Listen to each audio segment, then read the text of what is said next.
Hi students, మనము space technology గురించి discuss చేస్తున్నాం. మళ్ళొకసారి ఇది కొంచెం ఇంపార్టెంట్ టాపిక్. దీని నుంచి కంపల్సరీ క్వశ్చన్ వస్తుంది కాబట్టి ఈ యొక్క స్పేస్ టెక్నాలజీ గురించి మళ్ళొకసారి డిస్కస్ చేద్దాం. చూడండి, మనకి ఎప్పుడైనా సరే మీరు చదివేటప్పుడు అది ఏ సబ్జెక్ట్ చదివినా సరే, ఏ ఫీల్డ్లో చదివినా సరే ఎటిమలాజికల్ అప్రోచ్ చూడాలి. Etymological approach. ఈ ఎటిమలాజికల్ అప్రోచ్ చూస్తే ఇది రాసుకోవద్దు. సీరియస్ ఆస్పిరెంట్స్ ఇది రాసుకోవద్దు. ఎటిమలాజికల్ అప్రోచ్ మళ్ళీ అట్లా కాదు. నేను చెప్పేది మొత్తం వినండి. ఈ ఎటిమలాజికల్ అప్రోచ్ అంటే ఏంటంటే, నీతో నేను ఏదైతే మాట్లాడుతున్నానో, ఏ టాపిక్ అయితే మాట్లాడుతున్నానో, ఈ పదాల యొక్క అర్థం తెలుసుకొని దీని యొక్క ఉద్దేశం ఏంటి, లక్షణం ఏంటి, అంటే లక్ష్యం ఏంటో తెలుసుకో చాలు. దాని యొక్క ఉద్దేశము లేదా దీని యొక్క పర్పస్ ఏంటి, పర్పస్ అండ్ గోల్ ఏంటి, ఈ రెండు తెలుసుకో చాలు. పర్పస్ అన్న గోల్ అన్న ఒకటే, బట్ ఉద్దేశం ఏంటో తెలుసుకో చాలు. ఇది ఎవరైతే తెలుసుకుంటారో వాళ్ళ లైఫ్ చాలా ఈజీ ఉంటుంది. దీన్నే జనరలైజ్డ్ అప్రోచ్ అంటున్నా. పిఎస్ఎల్వియా జిఎస్ఎల్వియా నీ తలనొప్పి కాదు. నీకు ఎగ్జామ్లో అది అడగరు. నీకు అది కూడా ఈజీ చేసేస్తా, నీకు బాధ లేదు. సరేనా? చూడండి, ఈ యొక్క స్పేస్ టెక్నాలజీలో స్పేస్ అంటే ఏంటి, టెక్నాలజీ అంటే ఏంటో తెలుసుకోవాలి. దీన్ని రూట్ వర్డ్ని కొట్టడం అంటారు. స్పేస్ అంటే ఏంటి చూడండి, సముద్ర మట్టం నుంచి 100 కిలోమీటర్ల పైన ఆకాశంలో ఒక ఇమాజినరీ లైన్ గీస్తా. ఈ ఇమాజినరీ లైనే కర్మాన్ లైన్ అంటున్నా నేను. ఈ కర్మాన్ లైన్ పైన ఉన్నటువంటి వాటిని నేను ఏమంటున్నాను సార్ అంటే స్పేస్ అంటున్నా. అంతేలే కానీ కర్మాన్ ఘాట్ దాటిన తర్వాత నేను స్పేస్లో ఉన్నా అని అనొద్దు. ఓకే, సరే. అయితే ఈ యొక్క 100 కిలోమీటర్ల పైన ఎవరున్నారు సార్ అంటే మన స్ట్రాటోస్పియరు మరియు మీసోస్పియర్ మధ్యలో ఉన్నటువంటిది కర్మాన్ లైన్. ఇది దాటిన తర్వాత ఏది ఉన్నా సరే దాన్ని మనం స్పేస్ అంటున్నాం. ఇంతవరకు ఓకేనా అందరికీ? సరే, next thing, why you need to study. First question నీకు రావాలి, నేను అసలు ఈ చాప్టర్ నేను ఎందుకు చదవాలి? Why do I need to study. ఈ చాప్టర్ ఎందుకు చదవాలి, లేదా స్పేస్ టెక్నాలజీ నేను ఎందుకు చదవాలి అనే డౌట్ నీకు రావాలి, ఇస్రోలో నాసాలో పనిచేసే వాళ్ళకి రావాలి. ఒకటి నీకు రావాలి, రెండోది ఇస్రోలో నాసాలో పనిచేసే వాళ్ళకి, జాక్సాలో పనిచేసే వాళ్ళకి, లేదా ఈఎస్ఏలో పనిచేసే వాళ్ళకి, లేదా రాస్కాస్మాస్లో పనిచేసే వాళ్ళకి రావాలి. ఒకటి నీకెందుకు రావాలి అంటే, ఒకటి నువ్వు డిప్యూటీ కలెక్టర్ అవ్వబోతున్నావు. అందుకోసం నీకు ఫస్ట్ మార్కులు కావాలి. మార్కులు వచ్చిన తర్వాత డిప్యూటీ కలెక్టర్ అవుతావు. మరి డిప్యూటీ కలెక్టర్ అయిన తర్వాత ఒక వరద వస్తుంది, ఒక కరువు వస్తుంది, ఒక చీడపీడలు వస్తాయి. ఈ చీడపీడలు వచ్చినప్పుడు దీన్ని రిస్క్ని ఎంత ఉందో అసెస్మెంట్ చేసి ఏం చేయాలయ్యా అంటే వాళ్ళకి ఫసల్ బీమా యోజన కింద వీళ్ళకి ఇన్సూరెన్స్ ఇవ్వాలి. ఈ ఇన్సూరెన్స్ ఇవ్వాలంటే నువ్వు గొలుసు పట్టుకొని ఎంతెంత పోయింది ఎంతెంత వచ్చిందంటే కుదరదు. ఫోటో తీసుకుంటూ ఫట్టని రీసాట్ ద్వారానో ఏదో శాట్ ద్వారా ఫట్టని ఫోటో తీసుకుంటావు, లటక్కన వచ్చేస్తుంది, నువ్వు అసెస్ చేస్తావు. అందుకోసం కలెక్టర్కి కావాలి. నీకు వరద వచ్చినప్పుడు ఎంత ప్రాణ నష్టం జరిగింది, ఎంత ఆస్తి నష్టం జరిగింది అనేది జరగాలి. ప్రాణ నష్టంలో మనుషుల ప్రాణము, జంతువుల ప్రాణము, దాని ద్వారా కూడా మనకి అసెస్ చేస్తాం. అర్థమైంది. అందుకోసం ఒక డిప్యూటీ కలెక్టర్కి తెలియాలి. లేదు అనుకుంటే MG NREGA, Mahatma Gandhi national rural employment guarantee యాక్ట్లో స్కామ్ జరుగుతుంది, ఫీల్డ్ ఆఫీసర్లు తినేస్తున్నారు మెజర్ చేయమంటే. మరి నేనేం చేయాలి? దీని ద్వారా ఎంప్లాయ్మెంట్ అయితే జనరేట్ అవుతుందిలే, కానీ లోపల ఉన్నటువంటి ఫీల్డ్ అసిస్టెంట్, ఇక్కడ సోషల్ ఆడిట్ అనే కాన్సెప్ట్ ఉంది. ఈ సోషల్ ఆడిట్ అనే కాన్సెప్ట్లో కూడా జనాల్ని కరప్ట్ చేసేస్తున్నారు. ఎల్లంగానే మటను కోసేస్తారు, ఫిష్ ఫ్రై చేసేస్తారు, మొత్తం కడుపు నిండా పెట్టేస్తారు, వాడు తప్పుడు రిపోర్ట్ ఇస్తున్నాడు. మరి నేనేం చేయాలి? ఎంప్లాయీ యొక్క పర్పస్ ఏదైతే ఉందో ఈ పర్పస్ని నేను ఏం చేయాలి? మానిటర్ చేయాలి, లేదా పర్పస్ సర్వ్ అయ్యేటట్టు చేయాలి. దాని ద్వారా నాకు అసెట్ క్రియేట్ అవ్వాలి, మూలధనం అనేది క్రియేట్ అవ్వాలి. ఏది? మన్రేగా ద్వారా. అది ఎవరు చేస్తారు? ఒక డిప్యూటీ కలెక్టరే చేయగలుగుతారు. దాన్ని నేను ఎలా తెలుసుకోగలుగుతున్నా మన్రేగా వర్క్ జరుగుతుందా లేదా? శాటిలైట్ ఇమేజ్ ద్వారా తెలుసుకోగలుగుతున్నా. దేని ద్వారా తెలుసుకోగలుగుతున్నా? శాటిలైట్ ఇమేజ్ ద్వారా తెలుసుకోగలుగుతున్నా. దీని తర్వాత నేను ఎందుకు చదవాలి?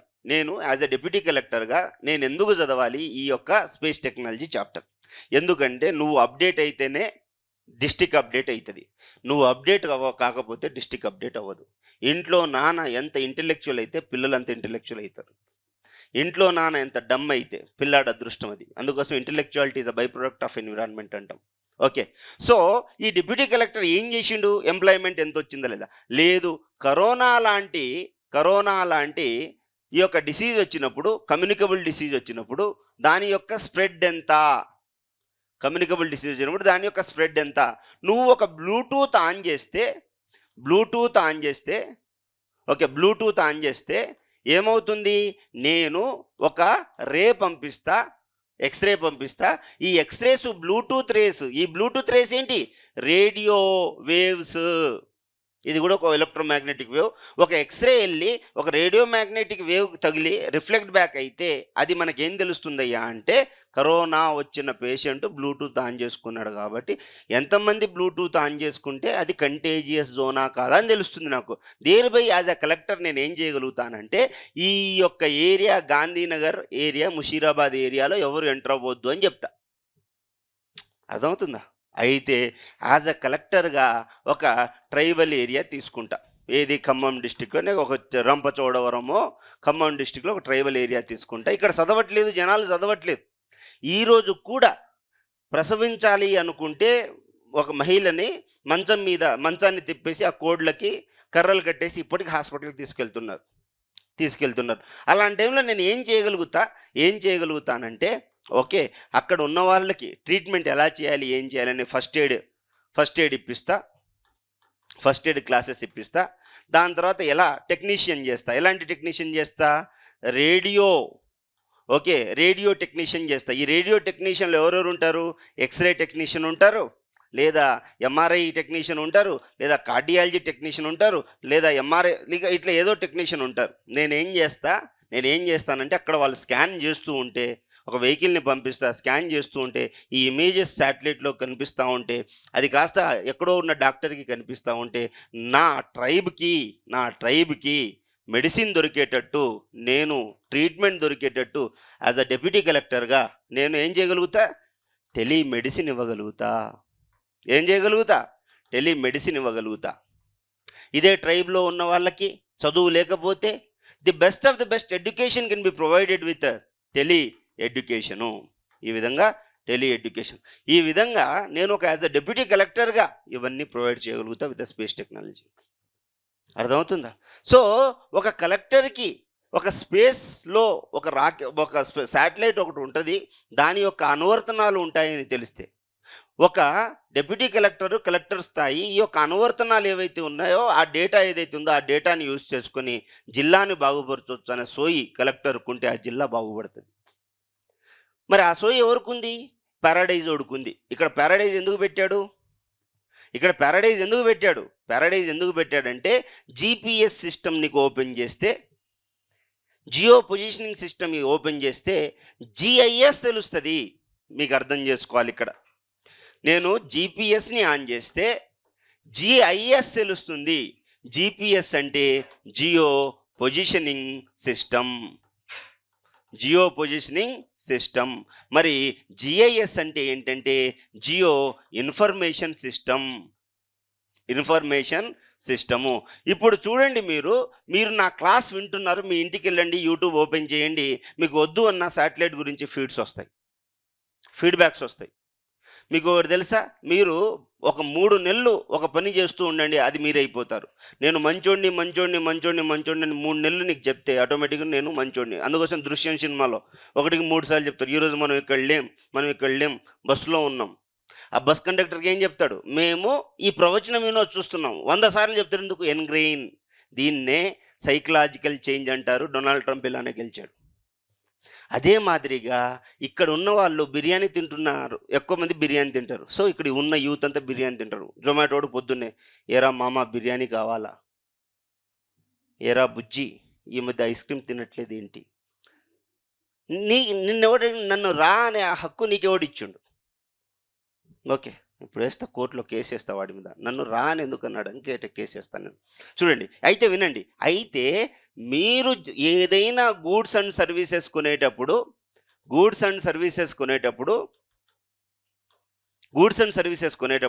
మీరు జీపీఎస్ ఆన్ చేసుకుంటే ఇక్కడున్న ఇన్ఫర్మేషన్ మొత్తము ఆ డేటా ప్రొవైడర్ ఎవడైతే ఉన్నాడో ఆ ప్రొవైడర్‌కి తెలుస్తుంది. ఏమని తెలుస్తుంది? నువ్వు ఒక షూ కొన్నావు, ఒక బిర్యానీ కొన్నావు, ఈ మెడిసిన్ వాడుతున్నావు, ఈ ఇన్ఫర్మేషన్ మొత్తము ఈ యొక్క జీపీఎస్ ద్వారా తెలుస్తుంది.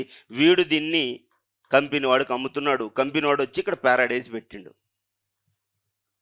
ఈ విధంగా కంపెనీస్ ఎస్టాబ్లిష్ అవ్వడానికి ఈ 21st సెంచరీలో డేటా అనే ఫ్యూయల్. మీకు ఎలా చదవాలో క్లోజ్ ఫ్రెండ్ చెప్పాలి అంటే వాడికి ఒక సిట్టింగు 4 పోలియో చుక్కలు వేయించాలి. ఒక ఫ్రెండ్‌కి వాడేమైనా ఇన్ఫర్మేషన్ చెప్పరా అంత దూరం తీసుకొస్తే వాడికి ఒక బిర్యానీ ఇప్పించాలి మనం. క్లోజ్ ఫ్రెండ్‌కి, చిన్నప్పటి నుంచి తిరుగుతున్న ఫ్రెండ్‌కి. మనకి మన అత్తనా, మామనా లేదా పెళ్ళామా జీపీఎస్ ఓడు ఇక్కడ పెట్రోల్ బంక్ ఉంది, ఇక్కడ హోటల్ ఉంది, ఇక్కడ పోలీస్ స్టేషన్ ఉంది, ఇక్కడ ఇది ఉంది. మధ్యలో 200, 300 ఉంటాయి. మరి అయ్యేందుకు చూపించట్లే? అంటే ఈ లొకేషన్‌ని పింగ్ చేస్తే సంవత్సరానికి మనం 10,000 రూపాయలు కట్టాలి. నువ్వు బాగా స్పీడ్‌గా పోతా ఉంటావు. జీపీఎస్‌లో చూసి యాహా! ఇక్కడ పెట్రోల్ బంక్ ఉంది. మధ్యలో ఎన్నున్నా నీకు కనిపించవు. నిన్నే రెడ్ కార్ థియరీ చెప్పానా? ఈరోజు నువ్వు ఎన్ని రెడ్ కార్లు చూసావంటే నీకు గుర్తుండవు. నీకు రేపు ఒక్కొక్క రెడ్ కార్‌కి 50 రూపాయలు ఇస్తా అంటే కూర్చొని 200 కార్లు లెక్క పెడతావు. అంటే there are so many opportunities in the environment but we see what we want to see, that's it. నీకు ఇక్కడ ఆల్రెడీ పిన్ చేశాడు కాబట్టి నువ్వు ఇంకా స్పీడ్‌కి కొడతావు, ఇదే పెట్రోల్ బంకుకి పోతావు. స్పీడ్‌కి కొడతావు, ఇదే హోటల్‌లో తింటావు. స్పీడ్‌కి కొడితే ఇక్కడే బట్టలు తీసుకుంటావు. అంటే నీ యొక్క బిహేవియర్‌ని ఎవరు చేంజ్ చేస్తున్నారంటే జీపీఎస్ చేంజ్ చేస్తుంది. ఈ విధంగా మరి ఒక కలెక్టరు ఎంతమంది స్కూల్‌కి వెళ్తున్నారు? టీచర్లు వెళ్తున్నారా లేదా? రియల్ ఎస్టేట్ చేస్తున్నారా? లేకపోతే ఏం చేస్తున్నారో ఎందుకు చూడట్లేదు? సోయి లేదా ఆయనకి? కాకకి సోయి లేదు. సోయి ఉన్న మహారాజు అయితే చూస్తాడు. అన్నీ కనిపిస్తాయి. ప్రతి ఒక్కటి ట్రాక్ అవుతుంది. మరి సోయి లేదు.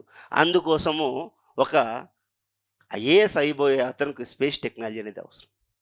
ఫస్ట్ క్వశ్చన్, నేను ఎందుకు స్పేస్ టెక్నాలజీ చదవాలి అనే సోయి నీకు ఎందుకు వస్తుంది సార్ అంటే, దాని అప్లికేషన్ నీకు తెలిస్తే ఆటోమేటిక్గా నేను స్పేస్ టెక్నాలజీ ఎందుకు చదవాలో నీకు తెలుస్తుంది.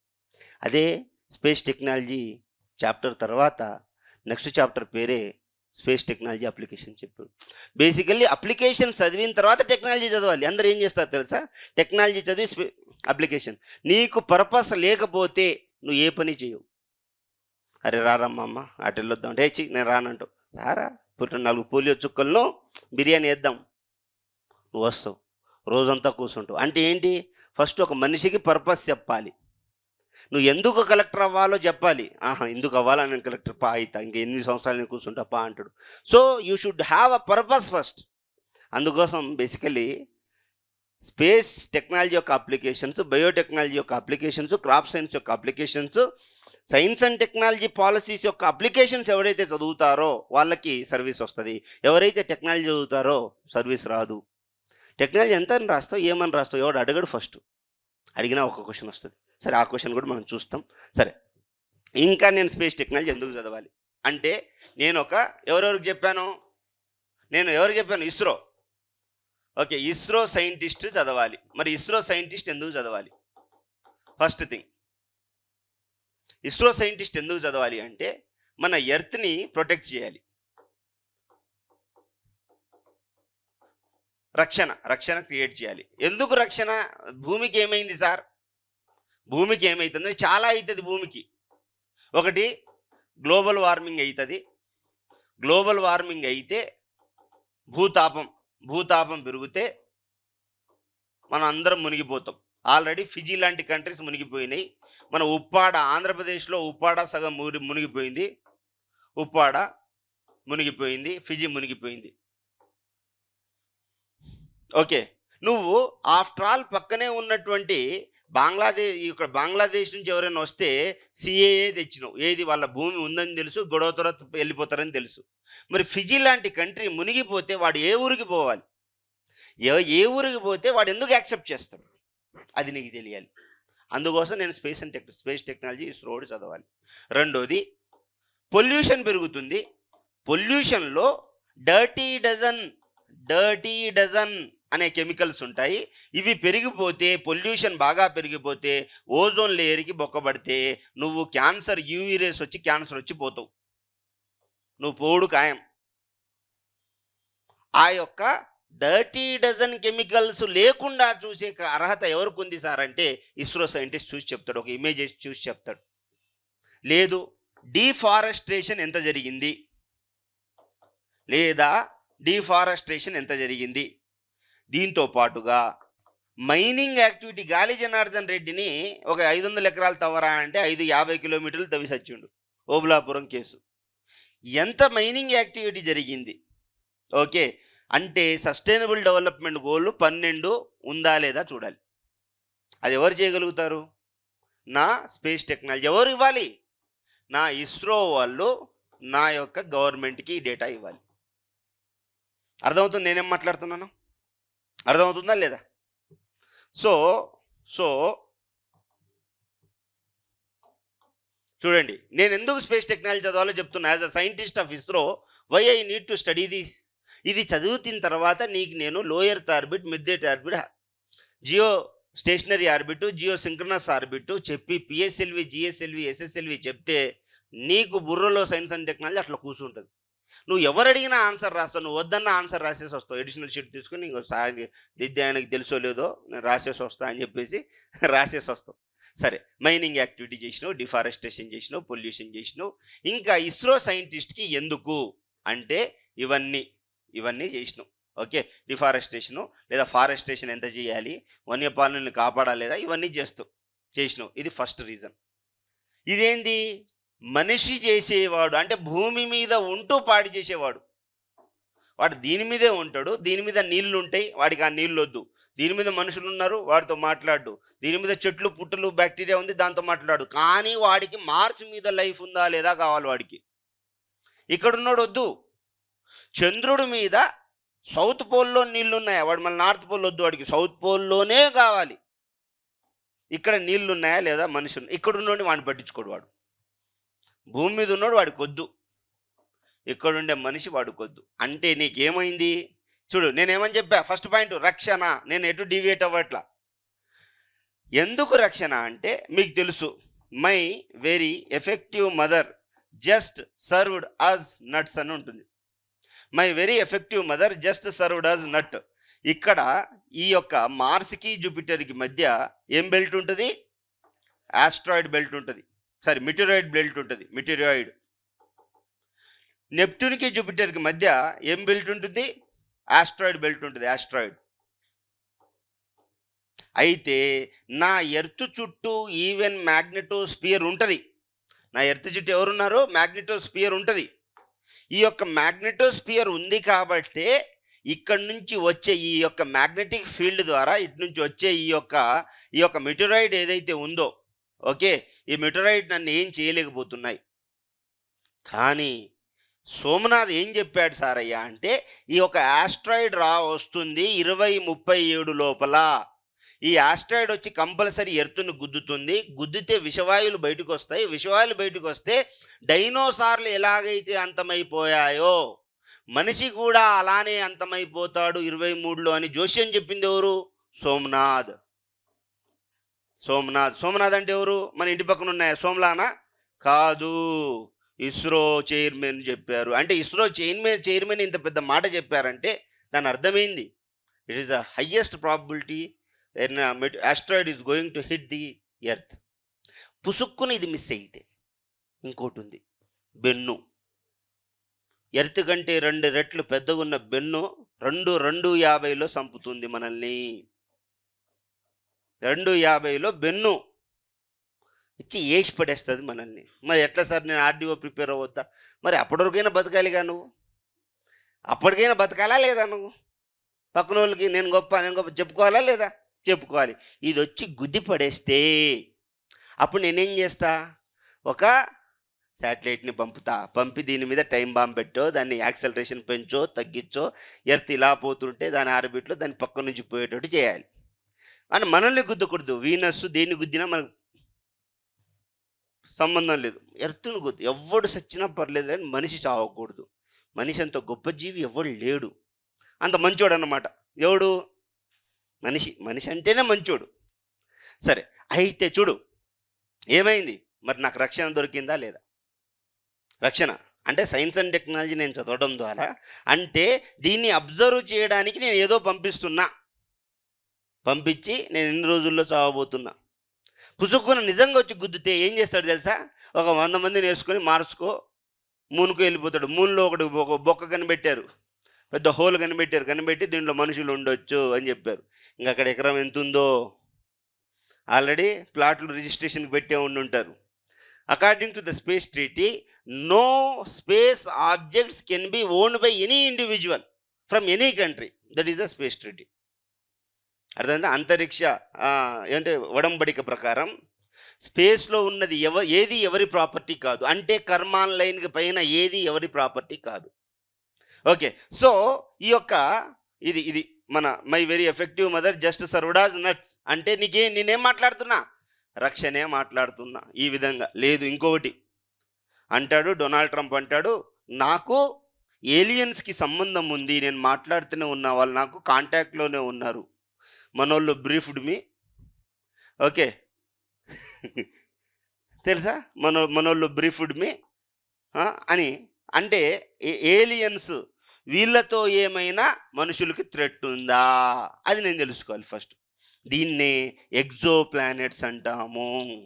ఎగ్జో ప్లానెట్స్ అంటే ఏంటంటే భూమి లాంటి భూమి, సౌర కుటుంబం లాంటి సౌర కుటుంబం ఏమైనా ఉందా అని తెలుసుకునే ప్రక్రియనే నేనేమంటున్నా? ఎగ్జో ప్లానెట్ అంటున్నా.